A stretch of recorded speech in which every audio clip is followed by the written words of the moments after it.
Python people, good day and welcome back to our YouTube channel, Marjan's Garden. So for today's video guys, ay magbibigay tayo ng care tips sa ating banana. At ito po ay request ni Ma'am Nancy Balustre. So ang sabi niya ay, care tips po sa banana ma'am, nahihirapan ako sa banana ko. Hehehe. So hi ma'am, para po sa iyo tong video na gagawin natin. So ayan po yung ating banana. So ilang weeks na ba yan sa atin? Siguro magto 2 weeks na siya and acclimatize na po siya dito sa area natin. So inaantay ko lang po talaga na maging marami na yung roots niya bago ko siya ilabas sa ROS. So, ito pong ating banana ay mabait naman po ito ma'am sa lowland. So, ang gusto po kasi nito, dito po sa place ko. Pero hindi ko po alam kung gagana sa inyo yung care tips ko. Kasi, dito po sa place ko, based on my experience po, gustong-gusto ni banana sa akin sa ROS. So, ito po, hindi ko pa siya nilalabas kasi inaantay ko pang dumami talaga yung roots niya bago ko siya ilabas para ready na talaga siya sa ulanan. Yan, kasi 'di ba palaging umuulan-ulan. So, lalo na ngayon, umuulan-ulan dito guys palagi.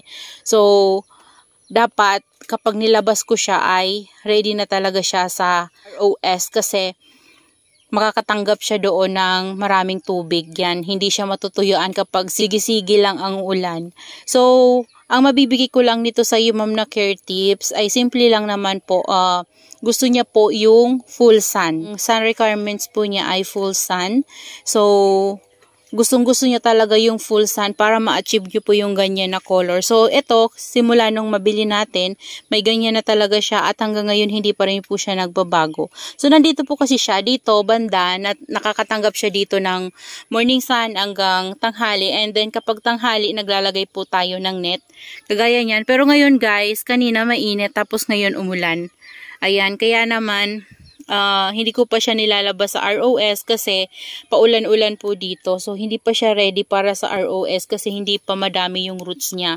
Nadiligan ko naman siya ng 3 times pero hindi ko yan guys pinupulsok. So, bali, kapag nagdidilig ako sa kanila ay tama lang muna kasi yung roots niya ay kunti pa lang. Hindi pa yan gaano karami. Yan. So, dati meron tayong ganito. Ayan, ang pagkakamali ko kasi doon guys ay malago na siya tapos ang ginawa ko ay kinat ko kasi nga gusto ko nga maparami. So, nung pagkat ko kasi noon guys ay mainit so na sunburn siya. So, nung na-sunburn siya, may mga natira pa rin siya dyan guys. Ang nangyari naman, may roots na yung mga pinagkatan ko and nagkakaroon na ng konting baby. So, ang ginawa ko, binalik ko na siya sa ROS. So, ang nangyari naman, ulan ng ulan. Yan, after ulan ng ulan, ang nangyari guys na stem rot yung mga pinagkatan ko. Tapos, ginawa ko, nilagay ko siya doon sa sabitan ko sa labas and doon banda guys, sa sabitan na yon may puno doon ng saging, 'di ba? So, ano siya doon guys, hindi siya doon nainitan ng maayos. Kaya naman nangyari na lusaw. Pero meron pa rin siya guys natira. Yan, meron pa rin natira nandun sa labas. So, hayaan ko na muna yun doon guys. Yan, eto, i-ready ko muna to na banana na to bago ko siya ilagay sa ROS. So, nung natanggap natin to guys, 'di ba kung napanood nyo yung ating unboxing nito ay meron siyang naglalagas ng mga black leaves. Pero after po no, yung mga nalagas na po yun, wala na pong naglaga sa kanya na leaves at wala po sa kanyang nagmashi at feeling ko nga hindi siya nag-acclimatize dito sa ating guys kasi wala talaga, wala akong nakuha sa kanyang black leaves na kagaya nung sa unboxing natin at hindi talaga nag-yellowish yung iba niyang leaves, hindi siya nag-acclimatize. So, mai-recommend ko talaga sa inyo guys kapag kayo po ay bumili ng succulents. Yan, kahit anong succulents ganyan. So, kagaya ng ginagawa ko po dito. Kadalasan po sa mga succulents na binibili ko ay after unboxing po ay tinatanim ko na po sila and pinapainitan ko na po yan kinabukasan. Hindi ko po sila nilalagay sa shaded area. Pinapainitan ko na po yan ng umaga hanggang tanghali. So, pag tanghali na po, yan mga 10 AM, naglalagay na po ako sa kanila ng shade net. And then kinabukasan, ganun din po ulit yung gagawin ko hanggang 10 AM. Mayat na po sila ng 10 AM hanggang maghapon na po yun. And then kinaumagahan, ganun na naman hanggang inaabante ko po yun araw-araw hanggang masanay na po sila sa init na meron tayo dito sa lowland. Kasi iba yung init dito sa atin compare sa highlands, diba? Dito sa atin talaga grabe yung init. Sobrang sakit. Ayan. Tsaka nakadepende din kasi yun guys sa location nyo. Ito kasing location dito sa amin. Kung makikita nyo guys, ayan. Yan, nakapalibot dito ay patag to guys. Itong lupa namin dito, patag siya. So, paikot dyan. Mga nyug, yung mga dyan banda sa labas namin. Tapos mga kalamansi yung nandyan. Tapos doon naman guys, palayan. Ayan, palayan yung nandun banda sa dulo. Tapos dito banda, ayan, palayan din yan guys. Kaso lang hindi lang nagtanim ngayon ng palay dyan. So ang tinanim dyan ata ay munggo at mais. Yan yung tinanim ng papa at saka mama ko. Tsaka mani. Yan yung tinanim nila dyan. So, dahil nga ganyan dito guys, dito talaga ay mahangin. So, kaya naman, dahil magkakaiba po tayo ng location, nagkakaiba din yung care tips natin sa ating mga succulents yan. Kasi, diba, kasi ito probinsya to guys. So, sa inyo, kung nasa, nasa NCR kayo, so, kung hindi naman malawak yung bakuran nyo, so mahirap talaga guys kasi kailangan talaga ng ating mga succulents yung good air circulation, sunlight, and of course yung ating potting mix na ginagamit. So kailangan po yung ating potting mix ay talaga will draining. So ito naman pong ating potting mix na mga ginagamit dito guys ay will draining kahit na rice hull lang po siya. Kasi yung ating fresh na rice hull, kapag po yan siya diniligan nyo, lalo na kung hinaluan nyo po siya ng sarili nyong sinunog na ipa, sobrang po talaga ng bilis bumaba ng tubig. Ayan, kaso lang guys, hinahinay kayo sa paglagay ng ng carbonized rice hull kasi medyo mainit yon sa ating succulent. So, tested ko na siya kasi before, marami talaga akong nilalagay na carbonized rice hull and kapag sobrang init, medyo nagaano yung leaves ng ating succulent sa ilalim kasi parang mainit siya, nagmamashi siya. So, nagmamashi or nag-yellow. So, ang nangyayari, nababawasan ng mga leaves yung ating succulents. So, wala namang problema pag ganun, kung sa shaded lang guys. Pero, mas maganda talaga kung, mas marami yung fresh na rice hull. Yan, fresh na rice hull, bulok na rice hull, kung pwede kayong makapag-add ng marami kayong pumice stone or anything na pwede nyong maihalo. Yan, kahit anong soil mix naman guys, gagana sa ating succulents, basta yung will draining talaga. Yan yung pinaka-importante sa natin sa ating mga succulents. So, kagaya din dito guys sa banana, ito mabait naman talaga ito si banana. Kagaya ng ating jelly beans. So, yung ating jelly beans guys ay napaparami ko na. So, meron akong 2 pots ng jelly beans and then nakapag-propagate na rin ako ng isa pa. So, nilagay ko sa square pots. Hindi ko na guys yun nakuha na ng video at hindi ko na naipakita sa inyo. Yan. Pero itong banana ay same lang guys sa ating jelly beans. So, mahilig po talaga sila sa sunlight and mas prepare nila yung ROS basta nasa mainit po sila, full sun.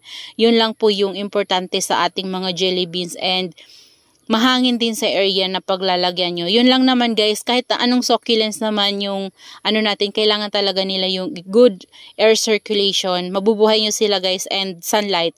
Ayan, basta na-acclimatize nyo na siya guys, pwede nyo na siya ilagay sa full sun. So, basta acclimatize nyo po muna siya guys, bago nyo siya talagang paarawan ng bonggang-bongga. Kasi ako talaga dito guys, ina-acclimatize ko sila. After ko silang maitanim from unboxing, ay pinapainitan ko na talaga sila simula morning hanggang 10 AM. So, pag 3 days na po na ganun guys, nag-aabante na ako, ginagawa ko na ng morning hanggang 11 AM.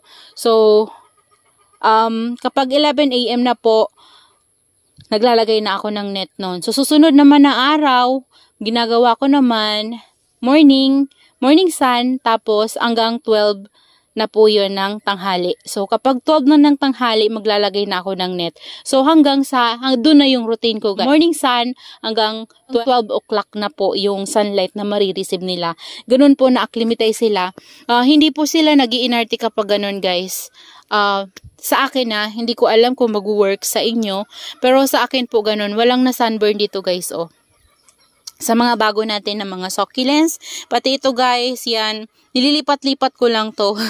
Ayan ito, kasi ninahanapan ko talaga siya ng swak na pwesto para sa kanya. Ayan o, tingnan nyo guys, yan yung mga bago natin na mga tanim, pero yan sila guys, na-acclimatize ko na sila dito. 1 week lang po yung pag-acclimatize ko sa kanila. Okay na po sila. Yan. Hindi na po nagtatagal ng 1 to 2 weeks na para ma-acclimatize ko sila. Hindi po. So, lalo na po yung ating mga carunculated succulents. Dito po ay full sun na talaga sila. Simula morning hanggang hapon na po yun. Kasi dito banda, kahit maglagay tayo ng net, hindi ko na po talaga dito pinapaanuhan ng net na madamay ito ng net. Kasi kailangan po talaga ng ating mga carunculated succulents yung strong sunlight. Ayan. So, yun lang ma'am, yung maibibigay ko na care tips sa iyo ma'am. So, kapag binibaby po kasi natin yung ating mga succulents, kagaya ng after nating maitanim, after natin mai-unbox, air dry. So, okay naman yun guys, yung unbox, air dry, tapos saka itatanim. Pero, is yung ilalagay sa shaded area muna, okay din naman yun guys, kung talagang sobrang init sa inyo. Pero ako kasi mas prepare ko guys yung after unboxing, itanim, and then painitan na siya ng morning sun hanggang 10 AM. Kasi kapag ganun guys, wala akong nagiging problema sa mga succulents ko. Kasi before, ginawa ko din po talaga yung after unboxing, air dry, tapos itatanim, and ilalagay sa shaded area. So, ganung proseso po kasi sa akin guys, based on my experience ay mayroon akong mga namamatay na succulents. Bukod kasi guys kapag nilagay ko sila sa shaded area ay dami sa kanila yung nag-yellow leaves. Yun yung sinasabi nila na nag-acclimatize sila and naglalagas yung leaves. Kasi guys, kulang sila sa sunlight. Yun po yung main reason kung bakit naglalagas yung leaves ng ating succulents. Kasi guys, wala silang sunlight na ma-receive kasi nga nasa shaded lang sila. So meron naman kung bright light, 'di ba? Yung sobrang bright light. Pero kung talaga, yung lalagay natin sila sa lilim, yun po talaga yung nagkakaproblema. Bukod po sa, 'di ba, kapag tinanim natin yung mga yung ating mga succulents na kagaya nito, tinanim natin siya after nating i-unbox, 'di ba? Tapos ilagay natin guys sa shaded area, hindi natin mami-maintain yung kulay niya talaga. Tapos, ang nangyayari niyan, naghahaba yung liig, namumutla kasi naghahanap na siya ng sunlight. Yan. Compare sa pagkatanim natin sa kanya, painitan natin siya ng morning sun hanggang 10 AM. And ganun lang lagi guys yung gawin nyo araw-araw hanggang sa matapos nyo yung 1 week. 'Di ba? Na siya? Hindi siya nawawala, hindi pumapangit yung kulay niya. So, proven ko na po talaga yon kasi lahat po ng succulents dito sa akin, sa garden ko, hindi po talaga nagbabago yung, hindi naman pala lahat, hindi naman halos lahat, pero hindi po talaga nagbabago yung kulay nila. So, kagaya na lang po nito, Ito, na-receive natin to kay Sir Mark. So, dati ko pa tong unboxing last year pa, pero ganyan na yung kulay niya guys. And hanggang ngayon, ganyan pa rin yung kulay niya. Ayan Ayan, si Ariel po to. Yan, Ariel. Nakatanim siya sa big pot kasi gusto ko siyang palakihin kagaya ng ating Monroe. Ayan. So, yung mga na-unbox natin na succulents, ganun pa rin po talaga yung kulay nila. Kagaya nito, ayan. Na-receive ko siya kay Sir Mark, ganyan yung kulay niya. Ayan, lumalaki na siya. Ganyan pa rin yung kulay niya kasi pinapaarawan ko po talaga sila agad. Ayan, kasi kapag kasi after natin siyang i-unbox, itanim, tapos sobrang shaded yung nilalagyan natin, hindi natin sila paarawan agad guys.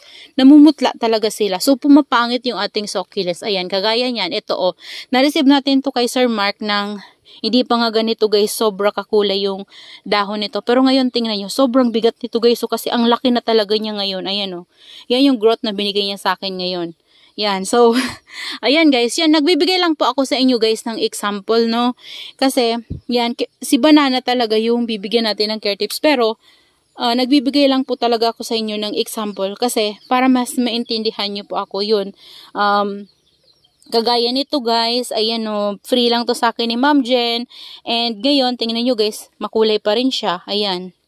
O diba guys, ayan, ito yung galing sa Bagsak Presyo Cactus and Succulents, ayan, kaka-unbox lang natin ito last week and di ba makulay pa rin siya guys, hindi nagbabago yung color niya kasi nga sila tinago sa shaded area. Ayan, so ganito kapag tanghali, nasi-shade sila kasi na may net tayo kasi alam ko guys kapag ganito sobrang init, hindi nila kakayanin yung init. Yan kapag tanghali, lalo na kung bago silang itanim. Pero kapag ganito guys, pwede ko naman na silang painitan. Kaso lang syempre, mas gusto ko pa rin na maglagay ng net kasi meron tayong mga variegated dito. Kagaya nito guys, baka kasi ma-sunburn yung ating yan. Yan, medyo maselan kasi guys yung iba natin na succulents dito. Yan, so hindi nila kakayanin yung afternoon sun kasi yung afternoon sun ay sobrang sakit na po talaga. Yung morning sun nga guys, 10 AM, masakit na yun eh. Kaya naman, kailangan talaga nating maglagay ng net sa ganung oras, lalo na sa ating mga bagong na-unbox na succulents. Kagaya niyan guys, ito galing to kay Sir Mark, yan kakatanim lang natin ito last week and ganyan, ito natanggap natin na ganyan yung kulay. So hanggang ngayon, ganyan pa rin yung kulay niya. Yan si Tolimanensis, yan si Rumba, ayan, ganyan pa rin, maitim pa rin. O, ito pink pa rin. Hindi nagbago yung kulay niya kasi pinaarawan ko talaga sila agad guys after nating maitanim.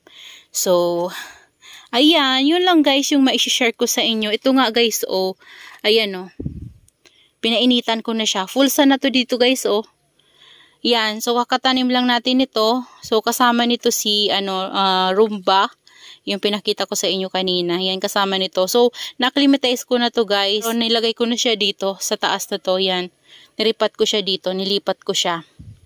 Yung ating red velvet. Kasi, gusto ko ma-maintain yung kulay niya. Yan. So, kagaya niyan, ito, nilipat ko na dito. Full sun na to. Tingnan nyo guys yung ating, Amazing Grace. Diba? Ang ganda ng kulay. So, kapag kasi, iniingat-ingatan natin yung ating mga succulents, guys.